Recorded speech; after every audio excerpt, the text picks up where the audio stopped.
won't do what that last one did. Can we turn some of the lights down? Yes. Because it'll help with the pictures. How about that? Oh, much better. Okay. So I'm originally from Texas. Is anybody else from Texas? There's always at least one. We get everywhere.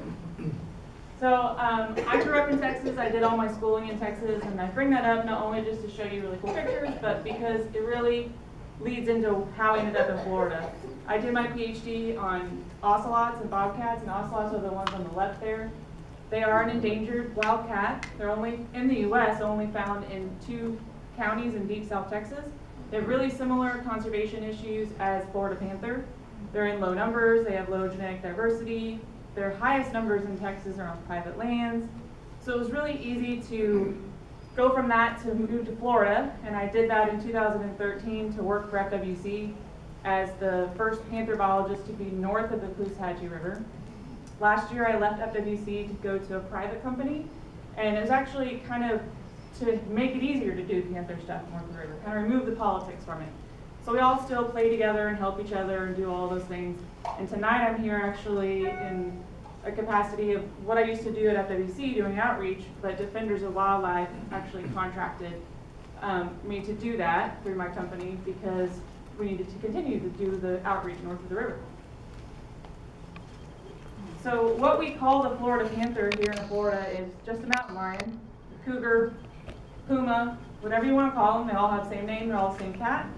Right now they are genetically classified in different subspecies. So the one here in Florida is subspecies Kornii, and we happen to call it a Florida Panther. Out in Texas, it's a different subspecies. They happen to call them mountain lions, but basically they're all the same cat. Their overall geographic range is from Canada all the way to Argentina. There is some geneticists out there saying that all of North America should be one species without any of the subspecies, but even if that happens in the future, the Florida Panther would still almost surely be protected because under the Endangered Species Act there is also a subheading for isolated populations, so it's kind of moot on whether or not that changes.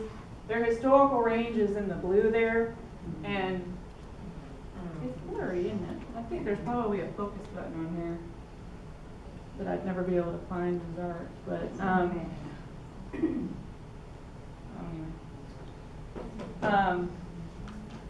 so they used to range across the entire Southeast. They used to be able to get to cats that were in Texas or in the Midwest, but of course they've been restricted now to just deep South Florida. That's the red that you see on there. And for a long time, that's primarily where you're going to find panthers, have found panthers in Florida, is south of Lake Okeechobee and the Coexisting River. And you all know Lake O, it's a big giant lake over there. Coexisting goes from the lake all the way down to Fort Myers, out to the Gulf. All those little dots are all locations from GPS or telemetry from collars over many, many years, many locations per animal. But if you have a quick eye, you'll see there aren't any pink dots north of the Coexisting River. And that's because there hadn't been a female north of the river since the early 1970s. Males would get across the river every now and then. We'd get males up into south central Florida, and those red triangles are roadkill. We've had a roadkill get all the way up to near Jacksonville before. We had one shot illegally in South Georgia that the genetics showed came from South Florida. So males had been doing it for a while, but no females until November of 2016. If you hadn't heard, pretty big deal. First female verified north of the Coexisting River since like 1972 or 73 was found on Babcock Ranch, and this came from cameras that I put out, and another FWC guy was with me when we actually found the print, which there is a print in there. I know it's hard to tell, but the photo along with the print, we were able to know for sure it was a female, because females look a little different than a male in terms of, when you're looking at a photo, they're daintier, smaller neck, but unless you get that beautiful back end shot, you can't know for sure. But they do have smaller prints, so we knew that this was a female. And if you don't know where Babcock Ranch is, here's just a really general map to show you. It's kind of northeast of Fort Myers. It's north of the Coexisting River, and it's a really interesting area because There's like 73,000 acres protected state land now. And one of the main reasons it got protected is because of a development that's going in the little red portion there. St. Kitson purchased that, and his purchase actually, when he did it, was to get the state to finish purchasing the rest of the land so that it's protected.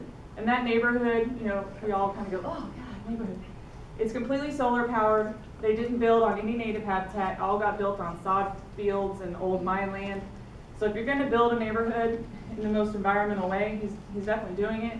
And it's the reason why the rest of that got protected. So there's one of the main reasons why. So there's good parts to it. So I just said there's a female there. Well, we had pictures of a male there for a while too. This is him. This came from one of my wireless cameras. And hopefully these play right. Him. He's afraid of frogs.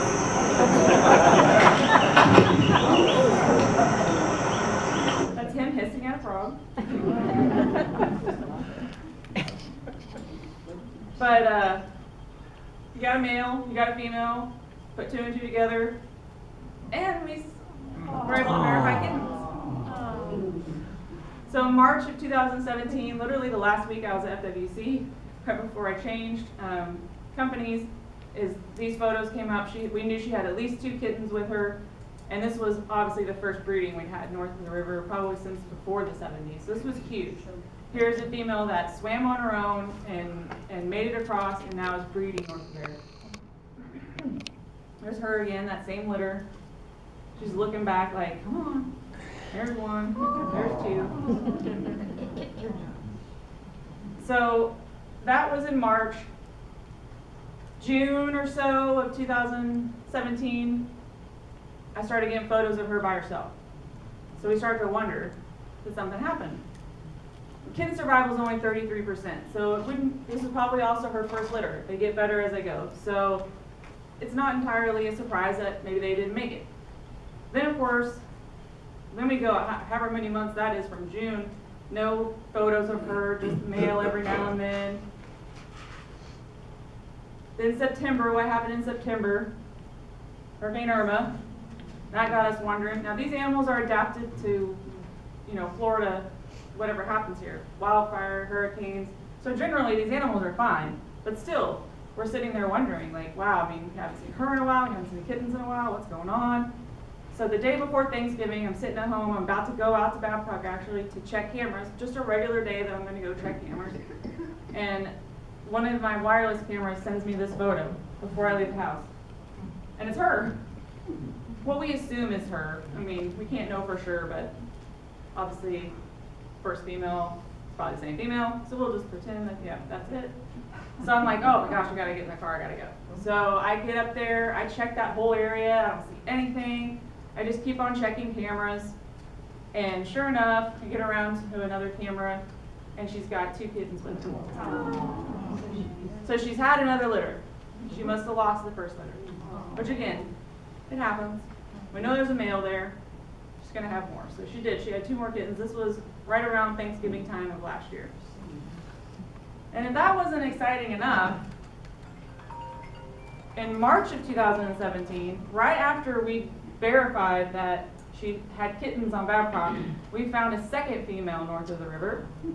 This is her. This is on Platte Branch, which is state land down in Venus, which is about 30 minutes south of where I live in Lake Placid, just north of Fish Eating Creek, kind of borders Fish Eating Creek actually. And we've gotten a couple of photos from these cameras, and I can't remember if the landowner next door got one or not, but that's only a 2,000 acre property, and what surrounds it is all private land. So it's just harder to get information from this female than on Babcock, where it's state land, we have all these cameras. So whether this female's had kittens yet, we don't know. I think at some point if she does and she's successful and they disperse, we'll get photos somewhere of one of these young cats. So we don't know as much as what's going on there, but we do know she's got a couple of males to pick from. She's got this guy, this is on Platte Branch. Nice looking guy. She's also got this guy.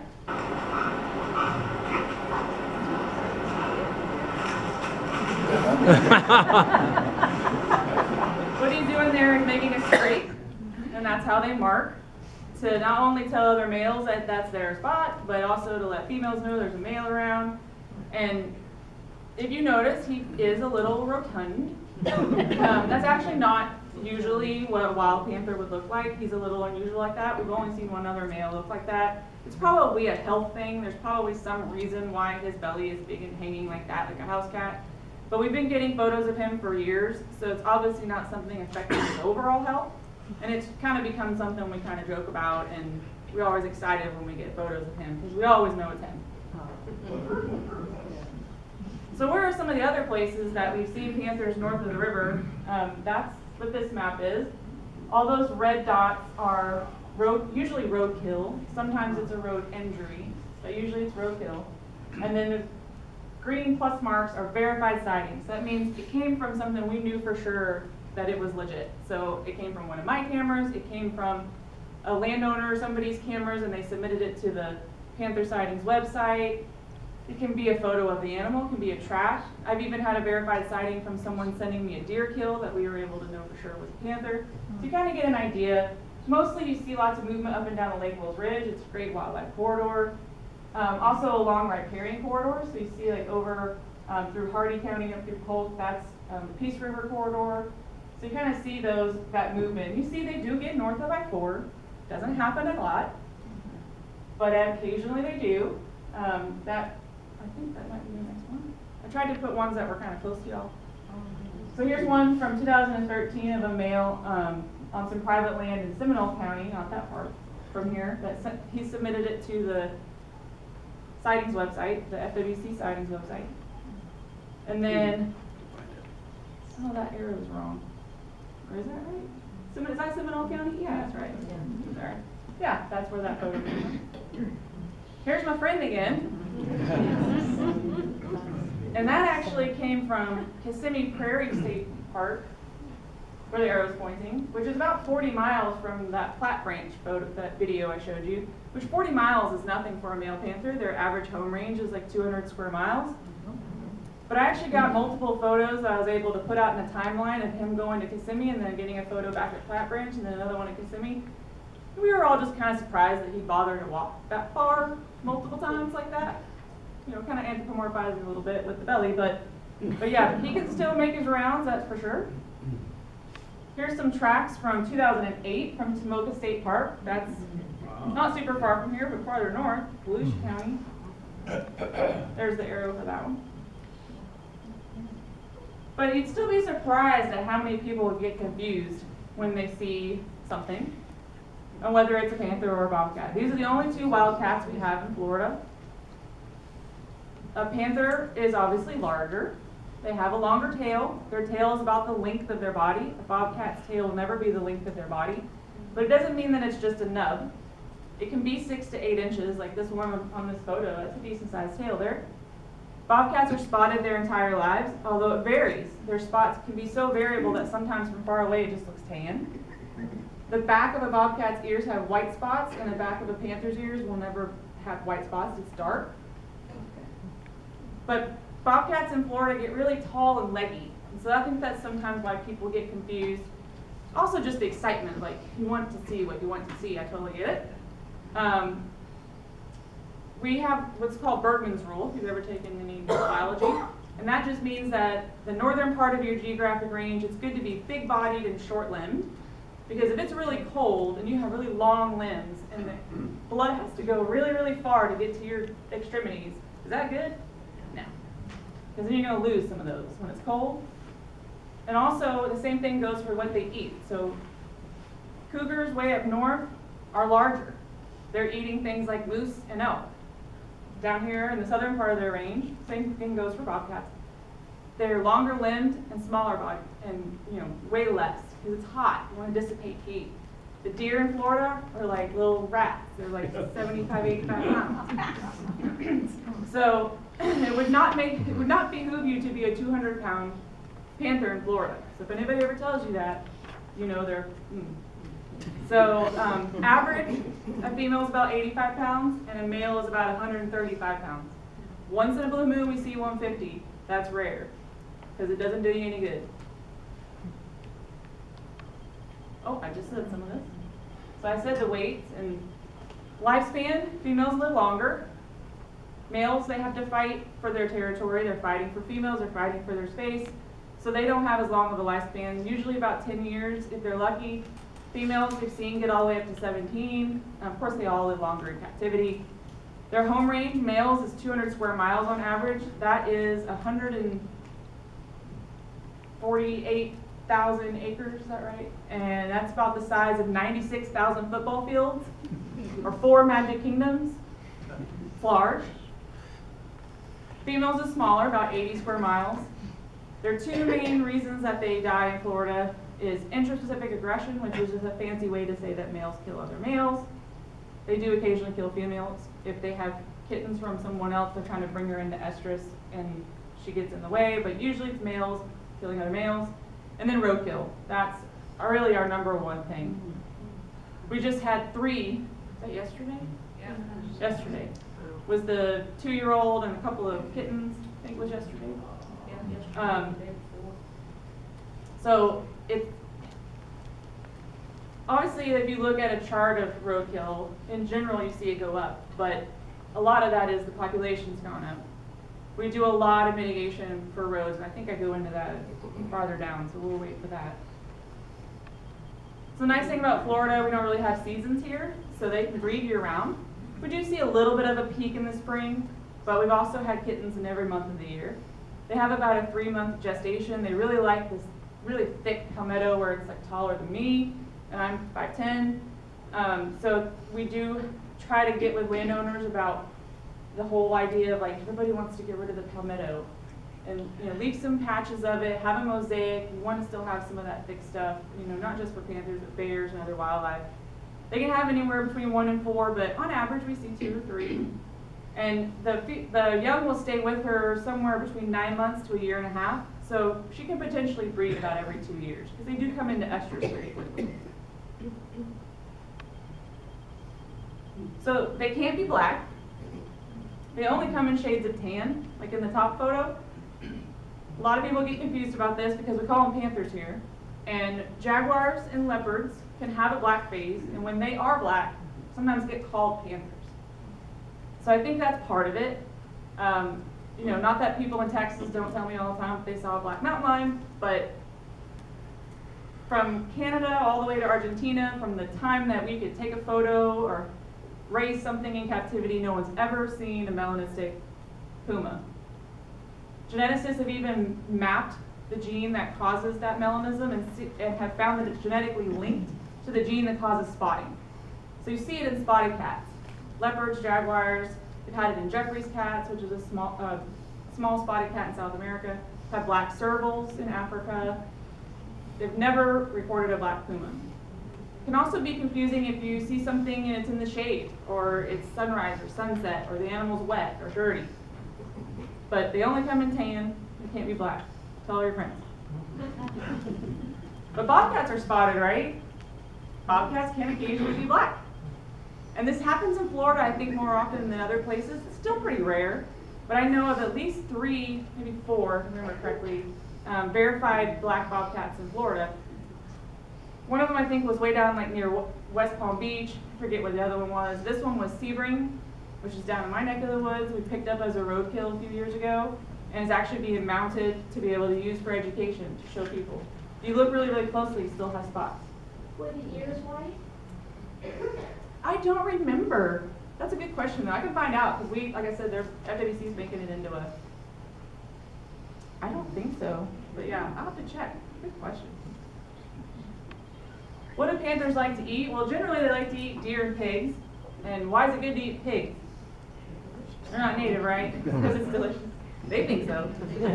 And that's one of the things that even landowners who are not big panther fans are generally happy about, is that panthers will eat pigs. They love to eat pigs because they make a huge mess out in the landscape. So they're doing their part.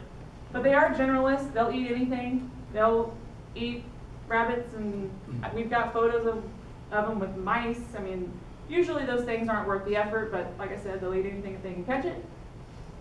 Unfortunately, sometimes that means domestic animals. They do sometimes take pets. They do sometimes take domestic cattle. This is generally way down south where there are just more panthers. One neighborhood in particular, Golden Gate Estates, where people are living on 2, 5, 10 acres. It's way on the outskirts of town. It used to be panther habitat, and they've just stuck houses on just like one little spot, and all the rest of it's still woods. So there are panthers and bears and bobcats and all sorts of stuff living in those neighborhoods, and they do occasionally have issues. But just because a panther is around, just because it's present, doesn't mean it's a threat.